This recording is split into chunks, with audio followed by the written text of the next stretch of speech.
This is a WanderBug update.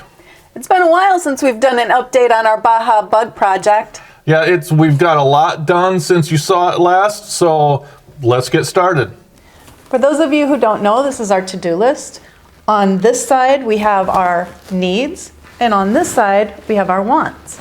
The new metal fuel line is in. Yeah, this is our old line. As you can see, there's rubber lines, there's a plastic fuel filter, there's these worm clamps. All these things will fail eventually, and being right next to the engine, right next to the hot exhaust, it may cause a catastrophic fire. So we changed everything out to a steel braided line with real fittings instead of worm clamps. Oil filter, cooler, and temp gauge. Yeah, the Volkswagen air-cooled engine does not have a real oil filter in it, which to me that's disturbing. All it is a coarse screen down by the oil pickup. So we put in a remote oil filter, a big oil filter, a normal type of oil filter, and we put a cooler on here with a fan just in case the oil gets too hot. It is an air-cooled engine, but it also gets cooled by the oil too. So that cooler will work great, has a fan that we can turn on and off. And what else was on there? Oh, the temp gauge. We actually have a oil temperature gauge and an oil temperature warning light on the dash now. Tires. Tires and wheels.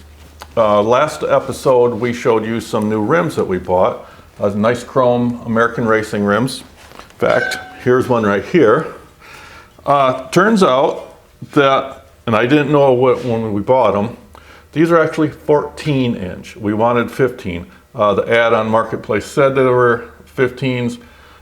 The woman was just cleaning out a shed of her father's who just passed away. She didn't know how to correctly measure them. So I can't blame her, but yeah, these are actually 14 inch rims. I got a set of 4. If you're interested, you need some 14 by, I think they're 8 inch American Racing chrome wheels, let us know. And we got new tires. On the back, we got 30 inch tall by about 10 inch wide. They're Goodyear Duratrax, right? Yeah. And in the front, we got some Goodyear all-season tires on there. I can't remember the size. I think they're like 28 inches tall by maybe 8 inches wide, but those handle really nice, a lot better than those little tiny skinny stock ones. Oh, a whole lot better. And I almost forgot, we got some new wheels. They are like, well, the rears are actual centerline wheels, which I loved back from the 80s, growing up in the 80s. That was the rage with centerline aluminum wheels. So we got, the rears are genuine centerline. The fronts are Kraggers that look just exactly like the back center lines.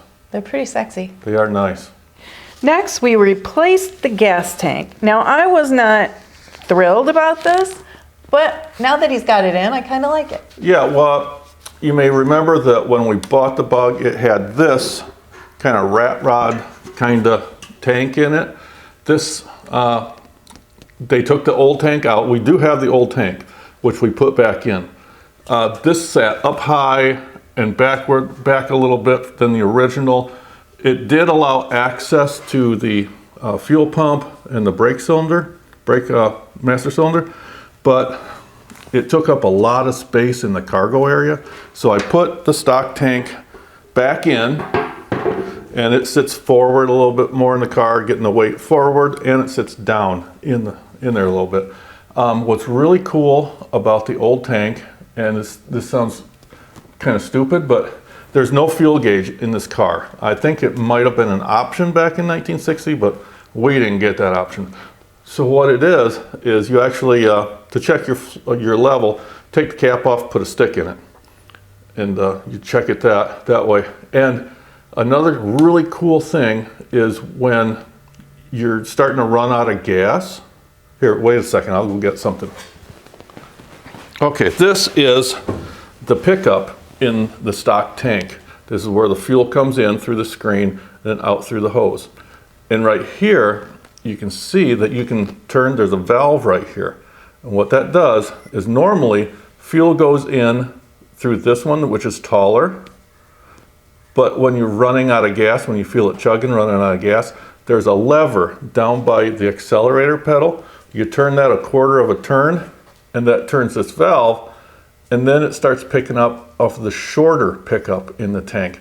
So you're starting to run out, you still have over a gallon of gas left in the bottom of the tank that'll get sucked through this one. I think that's pretty freaking cool. That's cool. I didn't know that. Yeah, it's cool. And if anybody needs a gas tank, it's for sale. Message us. Fuse panels and relays. Yeah, it turns out that the wiring, all the original wiring has been taken out before we even got it. It originally was a 6-volt generator car. It's now a 12-volt alternator car. Yeah, everything was taken out and replaced with some kits. The previous owner put this kit in, which is intended for like a old hot rod type of thing. And unfortunately, I found that the wiring in it, a lot of it, was way undersized for the amount of amps going through them, especially the main feed from the battery up to the front that powered everything, lights, ignition, radio, wipers, everything. It was way undersized. And we are very paranoid about car fires caused by electrical fires in a car. I've seen too many vehicles burned to the ground because of improper wiring. So instead of just piecing it together, I just took everything out and I redid everything. I've got fuses for everything now. The original little fuse box that was in there had maybe 6 fuses in it. Now I've got more than enough. And for the higher amp circuits, like the headlights, the fuel or the oil fan back here, a couple others, I made relays. I made a relay panel for those, so that all those amps go through a relay instead of a switch. And yeah, and the switches are all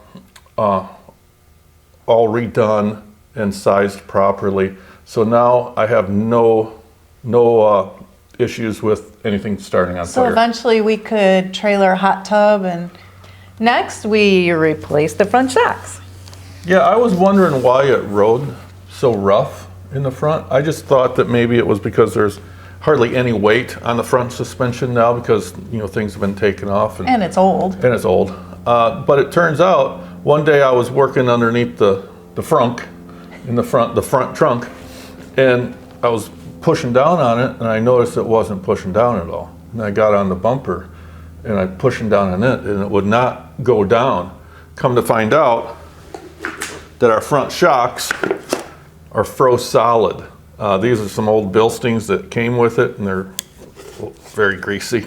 I need a paper towel.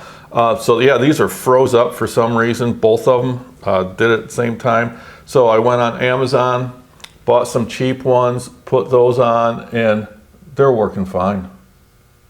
Ride's nice now. It's like a bounce house. It's a bounce house. Side marker lights.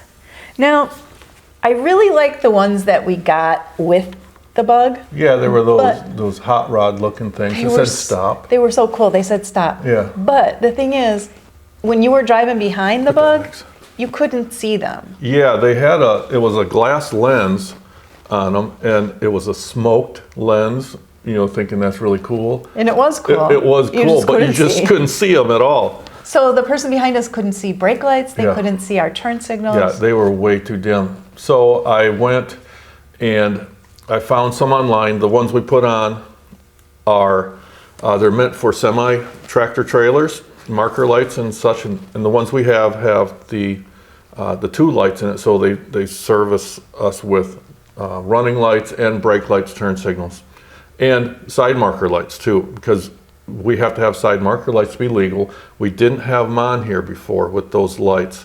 And in the front, we just had those ridiculous little teeny tiny lights that didn't even serve as marker lights. They were just turn signals. So we had to get rid of those anyways. And the ones now, they're all LED and they're really super bright. One thing that we really want to make happen with this thing is have it be seen, because this is so sketchy dangerous. There's no safety in this vehicle at all. So we want other vehicles, other people to see us at all times. And those lights are working out fantastic. Now we've already erased, I had a crankcase breather on here, which that's already taken care of. So we just, never mind that.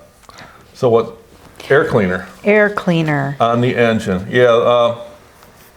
It's going to be really dusty in the back here. You know how it is. You go down gravel roads and the aerodynamics of the car just makes the back end of a vehicle completely dusty. So we needed an air filter that we could clean regularly. And those little paper ones, paper element ones that you get, they're kind of expensive. So what we did is we got a foam air filter that you can clean. And it has an oil on it. Max, quit tearing shit up. Sorry, dog is tearing up that paper towel I threw down there. There's a, what was I talking about? Damn dog. Air filter? Yeah, air filter. And it has an oil coating on it, so it collects the dust and dirt even better. And on the outside of that, we have a nylon cloth filter to get the big particles out before it even reaches the foam filter. And that thing can be taken off really easy every night and cleaned up when you do dishes. Every night? Well, if it's dirty, yeah.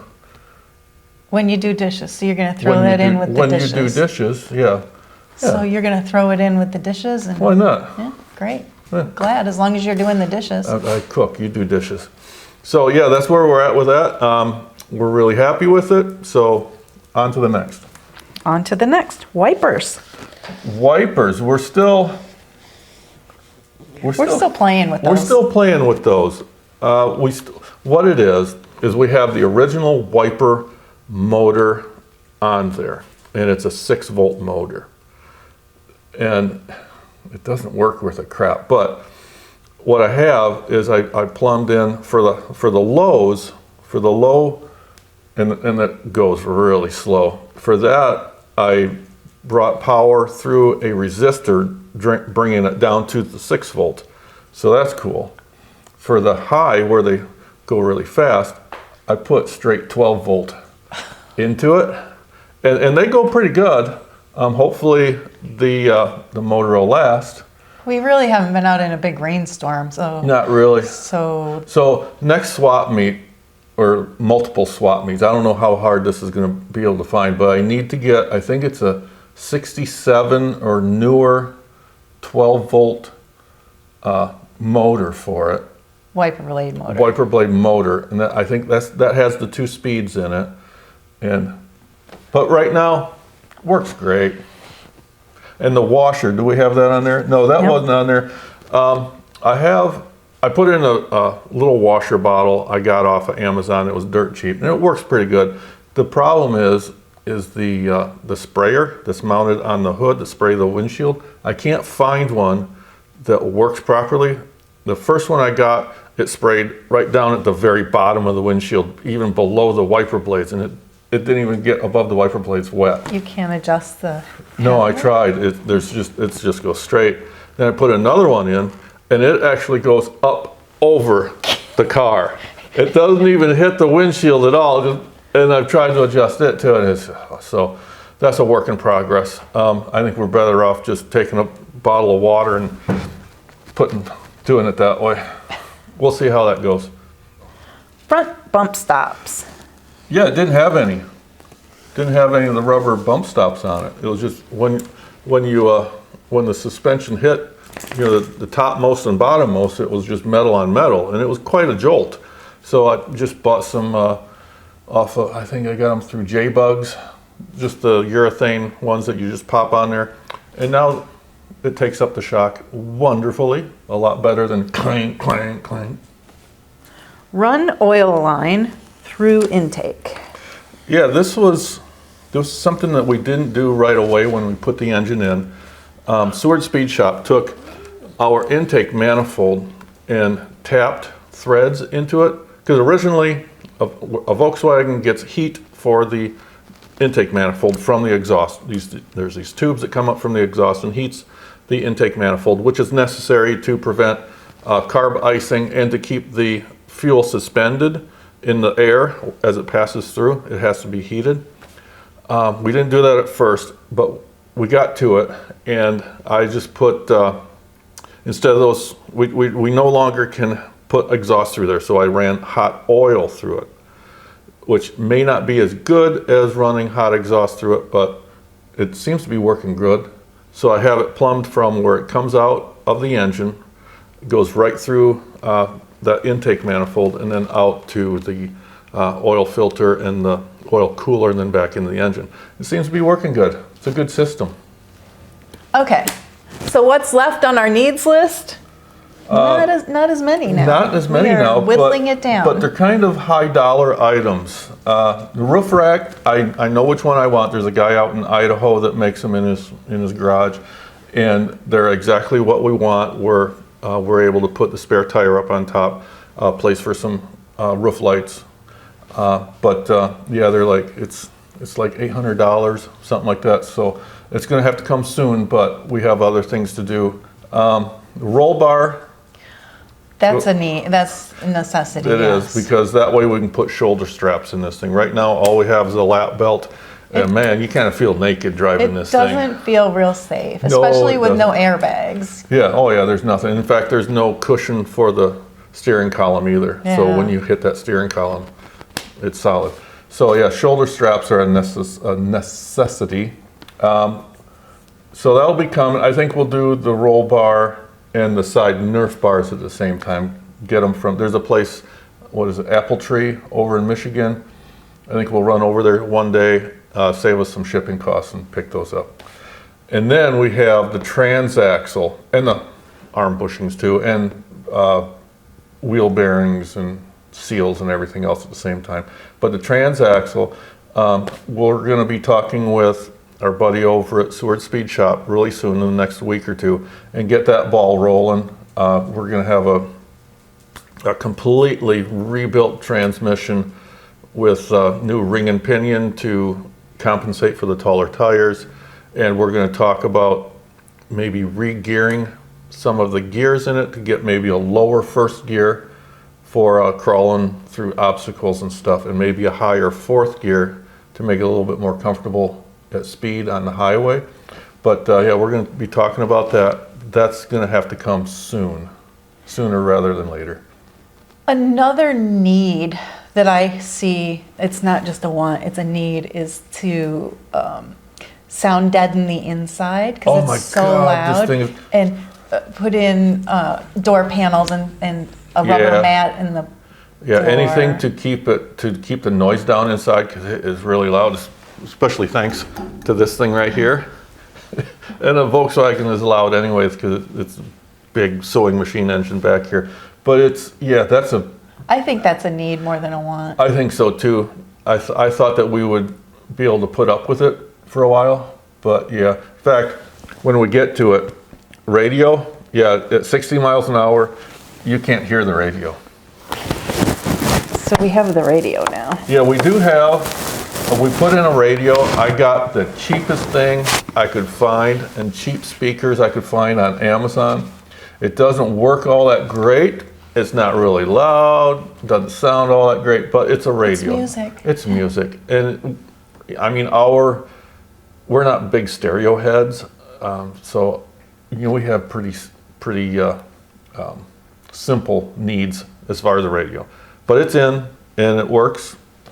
Okay, so now we'll get to the wants that we've completed already. Yeah, things that we don't absolutely have to have. That you've already done, though. I've already done some of them too, yeah. So what is a center tunnel sealed? Here, I'll erase it. Your arms are too short. The center tunnel in here had some cutouts in it from the previous owners. One was to allow access to install the the gas pedal assembly. And then there was another one, yeah, that big gaping hole where the there. cable, Yeah, you can see cables and stuff in there. Dogs. And Another one, they cut out by the handbrake. They cut some slits in there and peeled the tunnel back. I don't know why, because there wasn't anything behind there. But anyways, I sealed those up with some panels, some patch panels, and that was letting a lot of air in, you know, as you were driving. So that's taken care of. What else we got? Oh, cut off muffler. There was some bolts that were on the muffler that were too long. I cut those off, and it looks a lot better now. What else we got? Recovery points. That's nothing that we haven't done that Oh, yet. The driver footrest. I put a little footrest on the left side because my feet were going in too far and getting behind the clutch pedal. Because in the Volkswagen, it kind of comes to a V in the front where your feet are. So my foot was getting back in there. So I made a little bracket and bolted it onto the side so my foot could rest on it and not go all the way back in. Huh, Bigfoot. Yeah. So I can erase that. All right, what do we have left to do for wants? And then the rest of the wants, we've already talked about the side Nerf bar, Yep. the door panels. Don't erase them because we still need them.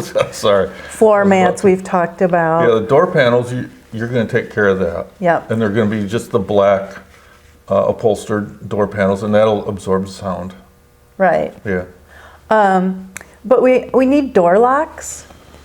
And the little triangle window that comes out on the driver's side, it needs Yeah, the a little little vent window. Yeah, that little latch is yeah, gone. it needs a latch. We need sun visors really badly. Yeah, I we mean- went out for a long drive yesterday, and it was really bright and sunny. It was blinding. It was blinding.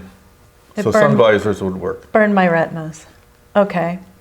We need to paint the body. That's going to be one of the very last things we do.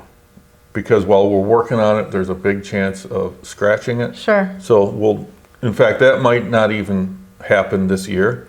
That might even happen next winter. In a couple of years. Oh, yeah, 1 year, if that, 9 months, 6 months. Next, I can't read that. Your handwriting. Oh, windshield defroster fan.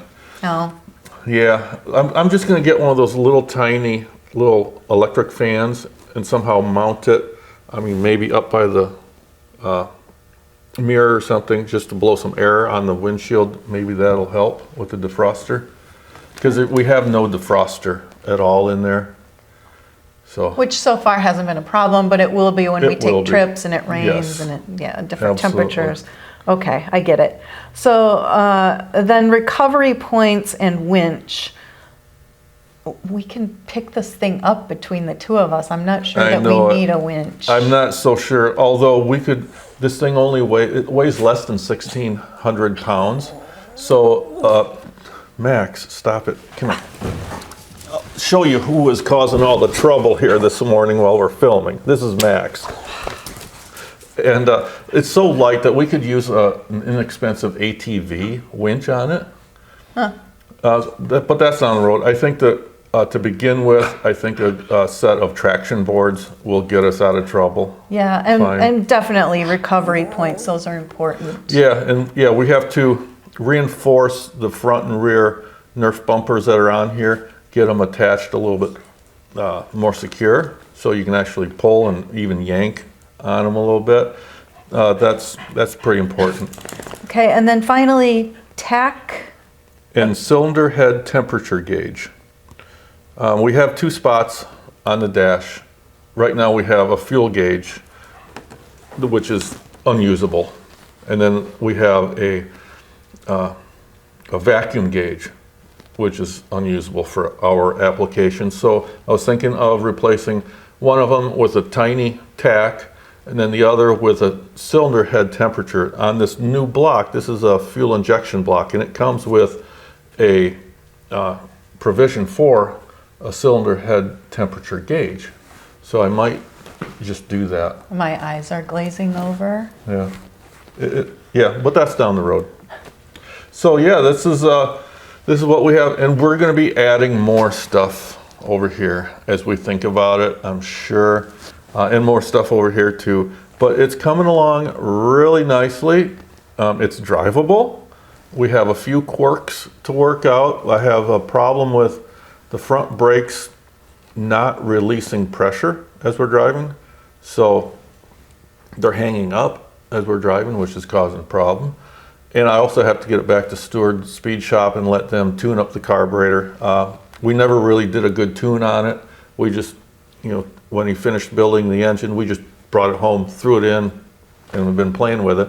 But a good tune-up will make that run much better. I'm sure it runs really good, but it stumbles a little bit. And good carb tuning will take care of all that. And yeah, we will keep you informed about what's going on. We're making a lot of YouTube shorts and shorts for Instagram and Facebook. So keep track of those if you'd like. Other than that, what else do we have for them? That's about it. That's about it. Thanks for watching. Yeah, visit us on Facebook, Instagram, and if you like this video, hit the like button, and we hope you consider subscribing to our channel. Thanks for watching.